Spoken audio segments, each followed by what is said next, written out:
Assalamualaikum warahmatullahi wabarakatuh. Kami dari kelompok 4 yang beranggotakan Reida Kurnia, Fauzia Samarah, Azra Afifah, dan Isna Naila. Bahasa merupakan alat komunikasi yang sangat penting dalam kehidupan sehari-hari. Dalam penggunaannya, memahami pembagian kata, istilah kata, dan makna kata menjadi hal penting agar komunikasi dapat berlangsung dengan baik dan tepat. Pada kesempatan ini, kami akan membahas materi tersebut lebih lanjut. 1. Pembagian kata. Pembagian kata berdasarkan bentuknya dibagi menjadi 4. Yang pertama, kata dasar. Kata dasar adalah kata yang belum mendapat imbuhan. Contoh, makan, minum, tulis. Yang kedua, kata berimbuhan. Kata yang mendapat imbuhan berupa awalan, sisipan, akhiran, dan gabungan atau konfiks. Contoh, membaca, tulisan, pelajar. Yang ketiga, kata ulang. Kata ulang atau kata yang diulang. Contoh, anak-anak, rumah-rumah. Yang keempat, kata majemuk. Kata majemuk adalah gabungan dua kata yang membentuk makna baru. Contoh, rumah sakit. Gabungan antara kata rumah dan sakit. Dan meja hijau. Lalu, pembagian kata berdasarkan jenis atau kelas kata dibagi menjadi 8. Yang pertama, nomina atau kata benda, menyatakan benda atau orang atau tempat. Contoh, buku, siswa. Yang kedua, verba atau kata kerja, menyatakan perbuatan. Contoh, makan, belajar. Yang ketiga, adjektiva atau kata sifat, menyatakan sifat.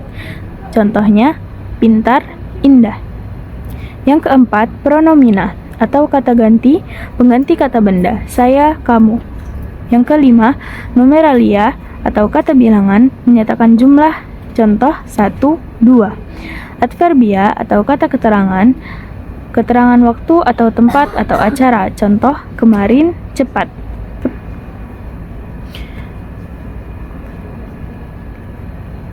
Yang ketujuh, preposisi atau kata depan, yaitu penanda hubungan.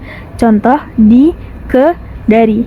Yang kedelapan, konjungsi atau kata hubung, yaitu penghubung kata atau kalimat. Contohnya, dan tetapi.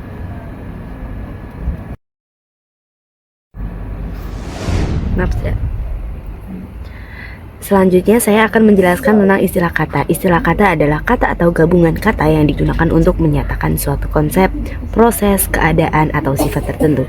Dalam bidang ilmu pengetahuan, teknologi, seni, maupun bidang lainnya, istilah biasanya memiliki makna yang lebih khusus dibandingkan kata umum, sehingga penggunanya lebih tepat dan tidak menimbulkan banyak tafsir. Fungsi istilah kata adalah untuk mempermudah penyampaian informasi, terutama bagian bidang tertentu. Selain itu, istilah juga membantu menghindari kesalahpahaman dan membuat komunikasi menjadi lebih aktif serta terarah. Dengan adanya istilah yang baku, para ahli maupun masyarakat dapat memahami suatu konsep dengan makna yang sama. Contoh istilah yang sering digunakan antara lain fotosintesis dalam biologi, inflasi dalam bidang ekonomi, demokrasi dalam bidang politik, dan algoritma dalam bidang teknologi. Dari contoh-contoh tersebut dapat kita lihat bahwa istilah memiliki peran penting dalam memperjelas makna dan memudahkan komunikasi dalam berbagai bidang kehidupan. Makna kata. Makna kata adalah arti atau maksud yang terkandung dalam suatu kata. Pertama, berdasarkan sifat maknanya. A. Makna leksikal. Makna leksikal adalah makna kata yang bersifat tetap, ajek, dan berdiri sendiri tanpa perlu bergabung dengan kata lain. Makna leksikal seringkali disebut sebagai makna asli, makna kamus, atau makna dasar sebuah kata sebelum mengalami perubahan bentuk atau struktur kalimat.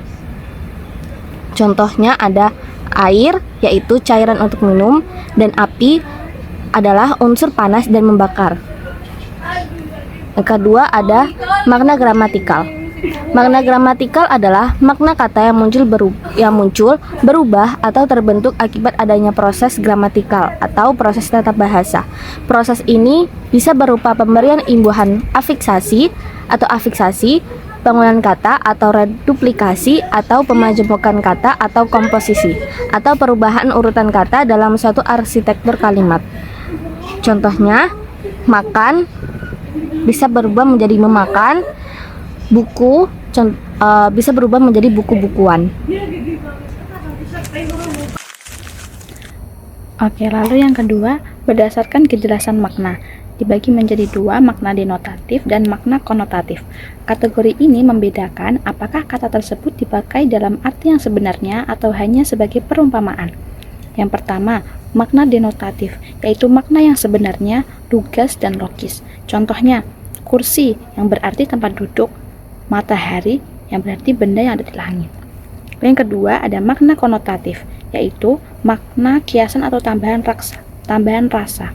Makna yang memiliki tambahan rasa atau perumpamaan. Maknanya tidak bisa diartikan secara harfiah. Contohnya, bunga desa yang merupakan kiasan untuk gadis cantik. Tangan kanan maksudnya bukan anggota tubuh sebelah kanan, melainkan kiasan untuk orang kepercayaan. Lalu yang ketiga, berdasarkan hubungan makna. Bagian ini membahas bagaimana sebuah kata memiliki hubungan dengan kata lain. Yang pertama, sinonim, yaitu persamaan kata. Contohnya, pintar, sinonimnya cerdas. Besar, contohnya besar. Lalu yang kedua, antonim atau lawan kata. Contohnya, besar, lawan katanya kecil, hidup, lawan katanya mati. Lalu yang ketiga, homonim. Bunyinya sama, maknanya beda, yaitu kata yang ejaan dan pelafalannya sama persis, tetapi memiliki makna yang benar-benar berbeda dan tidak berhubungan sama sekali. Contohnya, bisa yang berarti mampu dan bisa yang berarti racun. Contohnya misal, bisa pada ular. Lalu, yang terakhir ada polisemi, yaitu satu kata banyak makna. Satu kata yang memiliki banyak cabang makna, tetapi makna-makna tersebut masih memiliki benang merah atau hubungan dasar yang sama. Contohnya, kata kepala.